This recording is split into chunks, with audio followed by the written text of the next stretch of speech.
મહેસાણા જિલ્લાના વિજાપુર તાલુકાના કોટ ગામના પ્રગતિશીલ ખેડૂત કીર્તિભાઈ પટેલ કે જેઓ પ્રાકૃતિક ખેતીમાં અલગ અલગ વાવેતર કરે છે, જેમાં આ વર્ષે તેઓએ અલગ જાતના રીંગણનું વાવેતર કરીને સારી આવક મેળવી હતી.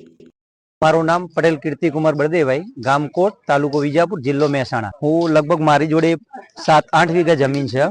એની અંદર હું 2.5 થી 3 વીઘા જેમાં પ્રાકૃતિક ખેતી કરું છું. તો એની અંદર રીંગણ છે, જુદી જુદી ફ્લેવરના, પછી પપૈયું છે, પછી લીલા ધાણા છે, હળદર છે, વરિયાળી છે, પછી ડુંગળી, લસણ, એવી બધી જુદી જુદી શાકભાજી તેમજ બાગાયતની મિક્સ ખેતી કરી છે. એના સિવાય બીજું એક ખેતર છે, એની અંદર મગફળી કરી હતી. તો મગફળી મારે ખેડૂત મિત્ર જ છે, જે પ્રાકૃતિક ખેતી કરે છે. એમને મારી જોડેથી 40 મણ મગફળી તેલ કાઢવા માટે પોતે લઈ ગયા હતા, અને એ પણ ઊંચા ભાવ. બજારની અંદર હાલ 1200 થી 1250 ભાવ હતો, તો એ મારી જોડે 1600 રૂપિયા ભાવે લઈ ગયો હતો. પછી આ જે શાકભાજી ખરી ને, એ આત્મા સંસ્થા દ્વારા એ ધોબીઘાટ મહેસાણા, તો એ લોકો દર ગુરુવારે ખેડૂતોનું હાટ સંમેલન ભેગું થાય, જે પાક હોય, જેના જોડે શાકભાજી હોય, પપૈયા હોય, જે XYZ હોય, એ દર ગુરુવારે સાંજે 3 થી 7 વાગ્યા સુધી માર્કેટ એનું ખેડૂતોનું ભરાય છે.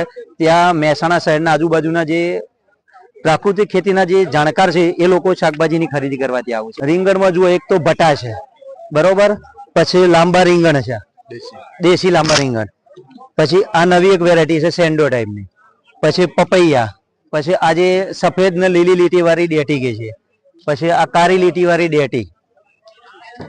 એ સિવાય ખેતરમાં આવે તો બીજા બધા ઘણા પાક છે મિક્સમાં. ઓવરઓલ આવકમાં કેવું છે બેન, એમાં જેવું સમય ભાવ જુઓ, રીંગણમાં છે માર્કેટની અંદર, જો ધોબી ઘાટે જઈએ આત્માની ઓફિસે, તો અમારે 60 રૂપિયા કિલો ત્યાં જાય છે, અને ઘેર બેઠે 40 થી 50 રૂપિયા જાય. પપૈયું ને એ બધું જુદા જુદા ભાવ દરેક ના હોય. પપૈયું 80 રૂપિયા જાય છે. એના સિવાય જો ચોરી ગવાર ને એવું હોય તો 100-125 રૂપિયા આજુબાજુમાં ભાવ મળી રહે. છેલ્લા 2020 થી હું પ્રાકૃતિક ખેતી કરું છું, અને એમાં પાકની અંદર કહું તો તમને મગફળી, પછી શાકભાજી છે, એના પહેલા વાયા હતા ડોલર ચણા, કાબુલી ચણા કહે છે, એમ જુદી જુદી ખેતી કરતા હોઈએ. એમાં કેવું છે, અમુક ચાસ પાડેલા છે સ્ટેપ બાય સ્ટેપ. 2 ચાસ રીંગણના, 2 ચાસ સેન્ડોના, 2 ભટાના, એમ કરેલા છે. એટલે એક લાઈન ની અંદર કમસે કમ ગણીએ તો 1.5 મણ એક વીણીમાં, એટલે અઠવાડિયાની અંદર 1-2 મણ નીકળે. સારું હોય તો એમાં વધારે ઉત્પાદન મળે. એક ચાસમાંથી ગણો ને તો સિઝન વાઇઝમાં ગણીએ તો 10 થી 12 મણ ઉત્પાદન થાય એક ચાસનું. પરથી 1-1.5 મણ, 2 મણ એના ઉપર જાય ને વધુ એ થાય.